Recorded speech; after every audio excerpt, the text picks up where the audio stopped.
गांव के ऊपर एक पहाड़ी पर एक पुराना हवेली खड़ा था। अपनी टूटी हुई दीवारों और अंधेरी खाली खिड़कियों के साथ यह देखने में बहुत ही डरावना था। गांव वाले इसके भूतिया होने की कहानियां फुसफुसाते थे। उनका कहना था कि यहाँ बुरी आत्माओं का बसेरा है। आत्माएं बेचैन थी, वो गुस्से में थी। कोई भी उस हवेली के पास जाने की हिम्मत नहीं करता था। आखिरी बार जो किशोरों का ग्रुप अंदर जाने की हिम्मत की थी, उनके बाद तो बिल्कुल भी नहीं। वो गायब हो गए थे, उनका कोई पता नहीं चला। कुछ लोग कहते हैं कि उनकी चीखें आज भी हवा में गूंजती सुनाई देती हैं। हवेली का नाम था क्रेस्टफॉल मैनर। उसकी भयानक बदनामी उस शांत गांव पर एक काला धब्बा थी। यह उन रहस्यों की एक निरंतर याद दिलाता था जो जीवन के दायरे से परे थे। एक अमावस्या की रात दोस्तों का एक ग्रुप गांव के किनारे पर इकट्ठा हुआ। वे जवान और निडर थे। वे भूतिया हवेली के बारे में कहानियों पर हंसे। उन्होंने कहानियों को गलत साबित करने का फैसला किया। राज था जो शक्की था, उसने कहानियों का मजाक उड़ाया। उनका मानना था कि हर चीज का एक तार्किक स्पष्टीकरण होता है। फिर प्रिया थी जो एडवेंचर पसंद करती थी। वह अज्ञात का पता लगाने के लिए उत्सुक थी। वो थ्रिल चाहती थी। अंत में विजय था जो सतर्क था। वह हिचकिचा रहा था लेकिन अपने दोस्तों के प्रति वफादार था। वह उन्हें अकेले खतरे का सामना नहीं करने देगा। एक रक्त चांद की भयानक रोशनी में उन्होंने एक समझौता किया। वे भूतिया हवेली में जाएंगे। वे इसके रहस्यों को उजागर करेंगे या फिर उन कहानियों को हमेशा के लिए खत्म कर देंगे।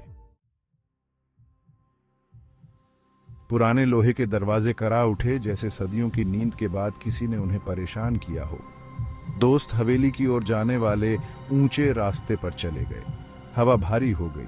उनकी रीढ़ की हड्डी में ठंडक दौड़ गई। वे चुपचाप चले। उनके दिल उनकी छाती में तेज हो रहे थे। हवेली उन पर मंडरा रही थी। ये करीब से और भी भव्य थी। इसकी पत्थर की दीवारों को अजीबोगरीब गारगोयल्स से सजाया गया था। चांदनी में उनके साए खतरनाक तरीके से नाच रहे थे। दोस्तों ने घबराहट भरी नजरों से एक दूसरे को देखा। डर और उत्सुकता के मिश्रण से वे हवेली की ओर खींचे चले गए। अंदर उनका क्या इंतजार था? कांपते हाथों से राज ने भारी ओक का दरवाजा खोला। यह एक धूल भरे और मकड़ी के जाले से भरे प्रवेश द्वार को प्रकट करते हुए खुल गया। हवा सड़ांध की गंध से भरी हुई थी। हवेली एक टाइम कैप्सूल की तरह महसूस हुई, समय में जमी हुई। दोस्त अंदर दाखिल हुए। उन्होंने खांसते हुए अपने चेहरे पर चिपके मकड़ी के जाले हटा दिए। प्रवेश द्वार एक धुंधली टिमटिमाती हुई झूमर से जगमगा रहा था। टिमटिमाती रोशनी में साए नाच रहे थे। उनकी आंखें धीरे धीरे अंधेरे में ढल गईं। वे सफेद चादरों में लिपटे फर्नीचर की आकृतियों को पहचानने लगे। एक भव्य सीढ़ी अंधेरे में ऊपर की ओर चढ़ी हुई थी। उनकी रीढ़ की हड्डी में ठंडक दौड़ गई क्योंकि उन्हें लगा जैसे कोई भयानक साया उन्हें देख रहा है। दोस्त हवेली में और अंदर चले गए। हर कमरा पिछले वाले से ज्यादा आलीशान और जर्जर था। उन्हें एक भव्य भोजन कक्ष मिला जिसमें एक लंबी धूल से ढकी मेज दावत के लिए सजी थी। उन्हें चमड़े की जिल्द वाली किताबों से भरी अलमारियों वाली एक लाइब्रेरी मिली, लेकिन जीवन का कोई संकेत नहीं था। हवा में केवल एक भयानक सन्नाटा छाया हुआ था जो उनके अपने कदमों की आवाज और उनके अपने दिलों की धड़कन से ही टूटता था। जैसे ही उन्होंने खोजबीन की, अजीबोगरीब चीजें होने लगी। दरवाजे उनके पीछे बंद हो गए। ऐसा लग रहा था जैसे खुद ही बंद हो गए हों। दीवारों से फुसफुसाहट निकलती हुई प्रतीत हो रही थी, इतनी धीमी कि समझ में न आए। प्रिया ने कसम खाई कि उसने एक क्षणभंगुर छाया को एक कोने के आसपास गायब होते देखा। हवा के शांत रहने के बावजूद विजय ने अपनी गर्दन पर एक बर्फीली सांस महसूस की। राज हमेशा की तरह शक्की ने इन घटनाओं को तर्कसंगत बनाने की कोशिश की, लेकिन वह खुद इस भावना को नहीं झटक सका कि कुछ गड़बड़ है। वे एक लंबे अंधेरे गलियारे के अंत में एक कमरे में पहुंचे। दरवाजा थोड़ा खुला था और अंदर से एक भयानक हरी चमक निकल रही थी। उनके अंदर उत्सुकता और घबराहट का संघर्ष चल रहा था। तुम्हें क्या लगता है, अंदर क्या है? विजय फुसफुसाया। उसकी आवाज थोड़ी कांप रही थी।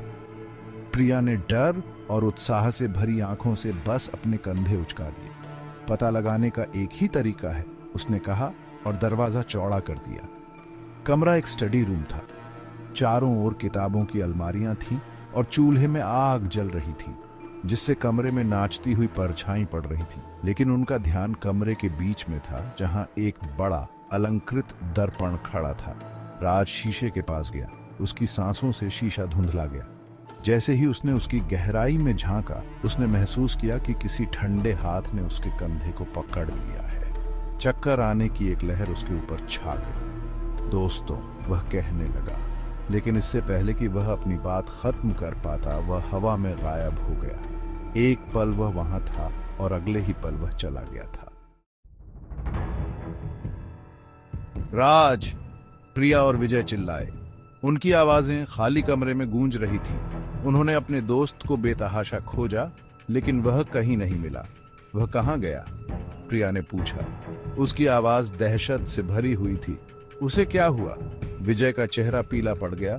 उसने अपना सिर हिला दिया। मुझे नहीं पता, वह फुसफुसाया। मैंने कुछ नहीं देखा। 1 मिनट वह वहां था और अगले उन्होंने ऊपर से नीचे तक कमरे की तलाशी ली, लेकिन राज का कोई पता नहीं चला। मानो वह बस अस्तित्व में ही नहीं रहा हो। डर उनके गले तक आ गया।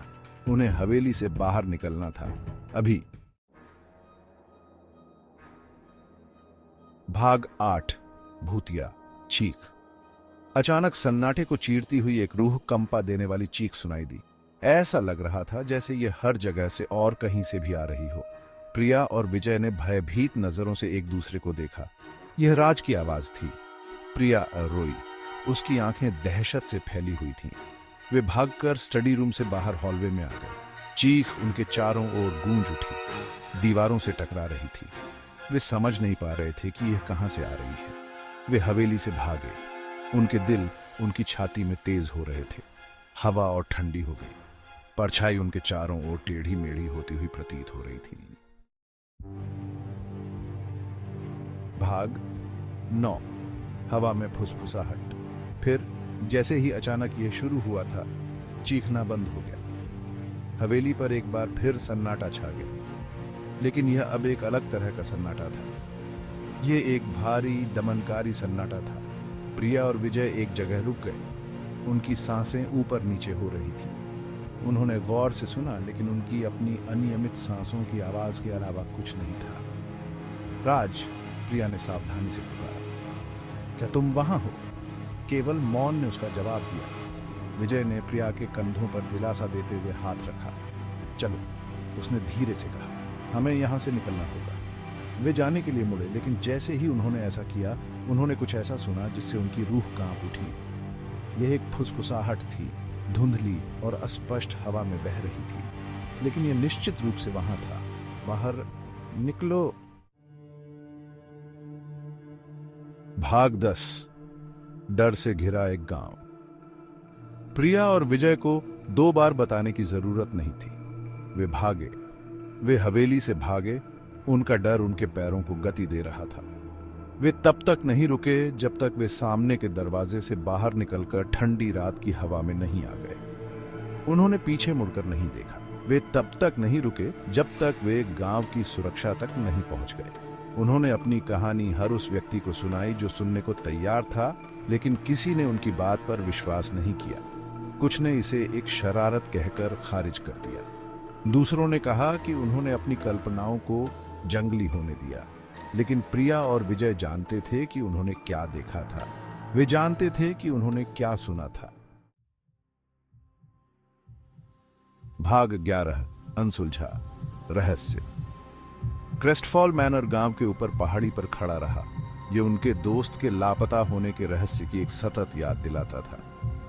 किसी ने फिर कभी उस हवेली के अंदर जाने की हिम्मत नहीं की। इसके भूतिया होने की कहानियां घूमती रहीं। राज के साथ क्या हुआ, इसका रहस्य अनसुलझा ही रहा।